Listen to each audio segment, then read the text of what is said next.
Hello and welcome to what will be Viper Cricket's third, obviously the first two episodes were in two parts, but third episode of Viper Cricket's coverage of the JLT Cup. It's our massive preview show. We are previewing Game 1, which is on tomorrow, South Australia versus the Cricket Australia 11. I am your host, James, and I'm here ready to introduce to you the stars of the Matador Cup and my new co-host for the entirety of the tournament, Robert. Say hi, Robert. Hey, guys. That's Robert. He shall be my co-host for the entirety of the Matador Cup as we go through and do these podcasts for you at home.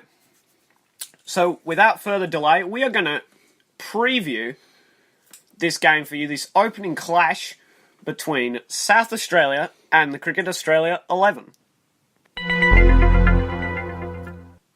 So we're going to start off by talking about possible lineups for the teams. Sorry, I just thought that Robbie's only said one word. So we're going to... Yeah, 2 words. Keep going. CA11. Stay alive. So we're going to... This is the CA11 squad, which I came up with a possible 11. I came up with a possible 11 for the Cricket Australia 11. Rob did South Australia. So let's take a look at the CA11.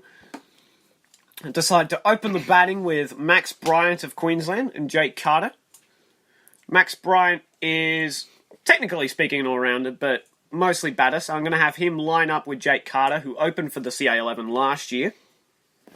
They're going to be followed by the middle order of Jackson Coleman, Clint Hinchliffe, Param Uppal and Bo Webster. Strong lineup. Expecting a lot of runs from Coleman, Hinchliffe and Webster in there, and Uppal. I just literally named all 4, but it'll be interesting to see how they go. Harry Nilsson, the wicketkeeper, coming into bat number 7. And then we shall have Daniel Fallons, Mark Steckety, David Grant and Henry Thornton as the bowlers. All of those fast bowlers except for Fallons, the spin bowler, drawn comparisons to Stuart McGill. So it'll be interesting to see how the young leg spinner goes. But Mark Steckety will be a class act for that team. He's going to lead the way with the bowling. Henry Thornton, if he gets up to speed, he is coming back from injury. If he gets up to speed, will be key for that Cricket Australia 11 side. Robbie, your thoughts? Well, I mean, they've got a very good bowling attack in Mark Steckety and Thornton, so they'll be troubling even some of the best batsmen. So that will be a key for them, and a good batting attack as well. So it'll be interesting to see how they go this season. So now I'll preview what I reckon the South Australia boys will line up with. So to open, Carey and Weatherald. I reckon Carey will also be the wicketkeeper. Yeah, we also believe Carey will be the wicketkeeper. So coming in at 3 would be the captain, Ferguson, great batsman. And then Tommy Cooper at 4. Alex Ross will bat 5, and then Valente and Lehman can interchange between 6 and 7, because obviously Valente can bowl as well. So took 15 wickets last year, scored that 100 against the Bushrangers. Great. So he's certainly, I definitely call that an all-rounder. Great player. For sure. Coming in at 8 is probably their best bowler, South Australia, Joe Manny. Yeah. Definitely going to be key for them this year. And then in number 9, I'd either have Worrell or Cormac, depending on Sayers, who will be 11th, depending on his injury. We shall get to that. And Winter will be batting at 10, Nick and of Winter. course, Sayers/McCormack in 11 as well. Yeah, Michael Cormac, the young spinner from South Australia. He's going to be interchangeably put in Rob's team for Chad Sayers. Should Chad Sayers be unavailable for this game? We think he could be. He suffered a finger injury in the Redbacks League not too long ago, and they're still stressing on his availability for this tournament. Should he play tomorrow? We are expecting him to play tomorrow. But should he play tomorrow, Sayers will be in the 11. Cormac will miss out. But if he isn't available, Cormac will get a go, which will be interesting to see how another young spinner goes. We'll have 2 young spinners on either side then. Be interesting to watch. Robert, your thoughts, predictions for the game? Well, I reckon it's gonna be a close one between the two. South Australia is usually there or thereabouts in this league, and the CA11 have been doing quite averagely, let's be honest, in the last few seasons, but I reckon they've got a great attack in Thornton and Steckity, the CA11, so I reckon they're going to pull off a close victory against South Australia. You're back in the CA11? Yes, I'm back in CA11. I'm going to go the opposite route. I'm going to say it's a weak in South Australian side, let's say, without Travis Head, Adam Zampa, Kane Richardson, and still not sure about Chad Sayers. It is a week in South Australia 11, but I'm still backing them to grab the victory here at Allan Border Field. It is going to be Allan Border Field. Lovely place to watch a game of cricket. So I'm not expecting the scores to be that high. I think a score anywhere between 250 and 300 will be par for either team at Allan Border Field. It'll be interesting to see. I'm so excited. I can't contain my excitement about this first clash. So, we mentioned Chad Sayers' finger injury. They're still sweating on his availability. We're going to move on to our segment, The News.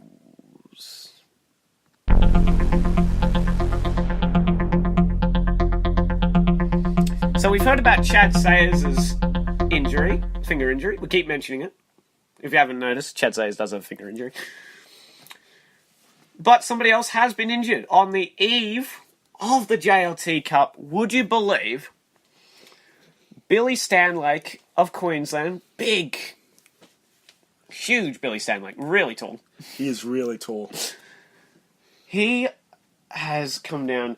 The official reason is an infected toe by Cricket Australia. So he's injured his toe, which means he is most likely going to miss at least the opening 2 games, both in Queensland, both on home soil, which would have really helped, I think, Billy Stanlake, being on familiar territory.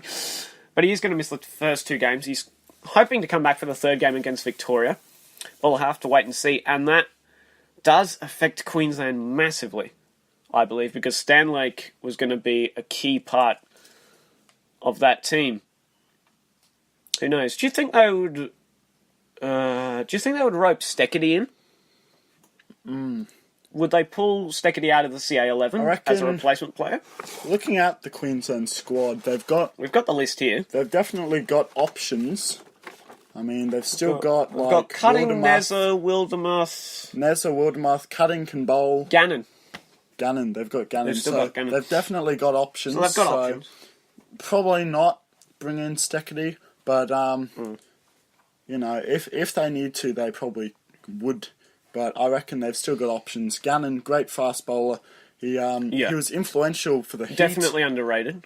Influential for the Heat. Tournaments, leading wicket taker, Big Bash leading wicket taker, BBL 3. So great player, Gannon. So I don't think there'll be too much panic in the Queensland camp. But if that injury does drag on for a bit longer, then he thinks maybe they'll start to have a little panic. True. But if it's only those first 2 games, I reckon they'll be fine easily. Yeah, that's a good point. Great bowling attack with Cutting can bowl well. Gannon, Wildermuth, Swepson with Wildermuth, young guy. As I've listed there, look at that team: Hazlitt, Lavish, Gagne, Pearson, Renshaw, Stanlake, Swepson, Wildermuth, all players under the age of 25. They do have a youthful squad there at Queensland. So I think you're right. I think they do have enough bowlers. I forgot about Gannon. My mistake. We're going to move on now because we are going to introduce something we are very excited about. We've only got about 5.5 minutes left, so we are going to have to race through this now. Easy. But we would like to introduce to you Viper Cricket's JLT Cup Fantasy League. Robbie, so we have compiled 2 teams, and we're looking at the first 4 games here, such as a Fantasy League would. It's the first round. So the first 4 games, we have decided to compile 2 teams of players who we feel are going to be the big impact players during these first 4 matches.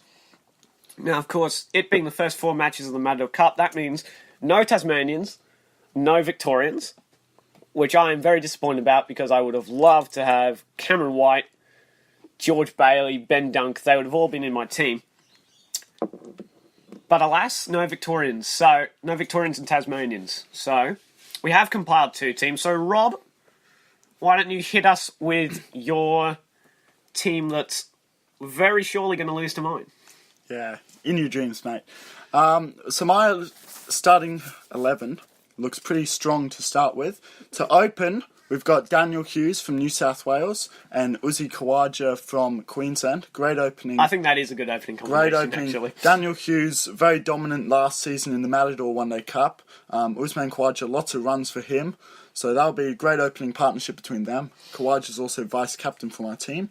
Next, I'd have Enriquez / Sean Marsh, because we don't know if both of us are sweating on Moses Enriquez being in the team. They said he might play the first game, but we are still sweating on his availability. We both have put him in, but we both do have replacements in case. So I have Sean Marsh replacing him in case, and either one will be captain for my team. And they are going to be captain, and that is key because captain gets double points for whatever they score. So then coming in 4th, the young Clint Hinchliffe. I reckon he's a great batter. He showed it. Robbie's got a bit of youth there. He's shown it many times. He's a good batsman, so I'm feeling a couple of runs in for him. And then I have Alex Carey from South Australia. Then as my wicket keeper, we've got Peter Neville, New South Wales. Probably one of the best keepers in the league if you look through the lists. So he'll be strong. Henry Thornton and Ben Cutting to open my bowling attack, I reckon. Great bowlers, both of them. I'd play Cutting as more of a bowler instead of a batsman, but he'll certainly be able to get some runs in there as well. Big hits. Sean Abbott, great bowler. He was leading wicket taker in the Big Bash last season. True. Great bowler. Coming back into form as well. Then I've got the GOAT, Nathan Lyon. Nathan Lyon. Australia's best spinner, probably of all time. Close to Warne at least. Great player. And of course, to round off my team, Marcus Decady, great bowler. Did well for the Heat last season. Couple of good wickets, key wickets as well. So I reckon very, very strong team.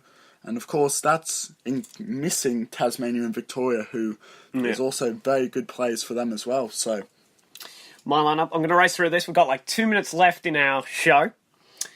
So we got Matt Renshaw and Cameron Bancroft opening the order. Now that's assuming, of course, that Enriquez doesn't play. Bancroft is interchangeable with Enriquez. Coming in first drop, 3rd will be Joe Burns. He'll also be captain, so double points for Burns this week for the first 4 games. Callum Ferguson in at 4, vice captaincy, so he gets 1.5 times points. I've decided to go. You went Clint Hinchcliffe. I've decided to go Cameron Vellante in my team. As I mentioned before, 15 wickets last year, 100 against the Bushrangers. Certainly a good pick. Jimmy Pearson as the wicket keeper. And then my bowling lineup is actually almost the same as his. I've got Mark Steckety, Nathan Lyon, Billy Stanlake, I'll get to that, Henry Thornton, and Daniel Fallons. I'm back in the spinner to play. Now, I should point out, I do have Billy Stanlake there. He has been ruled out with that toe injury, and I have decided to replace him with Sean Abbott. So our bowling line is almost exactly the same, except that I've got Daniel Fallons and you've got Ben Cutting. So it'll be certainly interesting to watch. We've got about a minute left in this broadcast, but I just want to talk quickly about the point system. So each player gets a point per run they score. Wickets are worth 15. Points for boundaries. Points for scoring half centuries and centuries. -3 for a duck. Also, bonus points for maidens, for bowlers, for 5-wicket hauls. Catches worth 4 points. Stumpings and runouts, 6 points. And as we mentioned, double points for captaincy. I feel like we should give something to the wicket keepers, but extra points for wicket keepers. But that is the every 3 catches point system. Maybe every 3 catches, yeah. That is the point system that we are going with. We are keen to see the fantasy leagues. I am so keen to figure out the points and see which one of us wins this tournament. Send in your fantasy teams, and remember to catch South Australia versus the Cricket Australia 11 live on cricket.com.au, down at Allan Border Field. It is free entry, so head down to the game, check it out. Great place to watch cricket, and we'll see you at the halftime show.